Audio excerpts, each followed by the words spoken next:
अस्सलाम वालेकुम। Now news के साथ मैं हूँ फायजा शाह। सबसे पहले नजर डालेंगे आज की अहम खबरों पर। खबर शामिल करते हैं हड़पा से। हड़पा टेक्सटाइल मिल्स के स्क्रैप को आग लगाना मामूल बन गया। हर तरफ काले धुएं के बादल मंडलाने लगे। महकमा माहौलियात साहिवाल से फौरी नोटिस लेने का मुतालबा। मजीद तफसील जानते हैं हमारे नुमाइंदा ब्यूरो चीफ मुनीर अहमद सियाल से।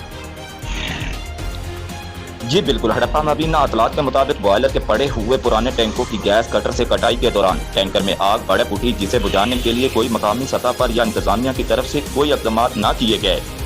हड़प्पा महकमा माहौलियात साहिवाल माहौल को आलूगी से पाक करने के लिए एक तरफ ज़ेंग रेंग टेक्नोलॉजी पर मुश्तमिल न होने वाले भट्ठों के खिलाफ कानूनी कार्रवाइयाँ, जिसमें 1 लाख रुपए तक का जुर्माना, भट्ठों में पानी डालकर उन्हें माहौल को आलूगी से पाक करना है, तो दूसरी जानब सरेआम इतना धुआं कि हर तरफ धुआं ही धुआं, जो बाअसर अफराद के सामने इंतजामिया की बेहसी या बेबसी का मुंह बोलता सबूत। डिप्टी कमिश्नर साहिवाल से नोटिस का मुतालबा। कैमरा मैन आसफ मुगल के साथ Munir Ahmed Sial, bureau chief, now news, Chichawatni.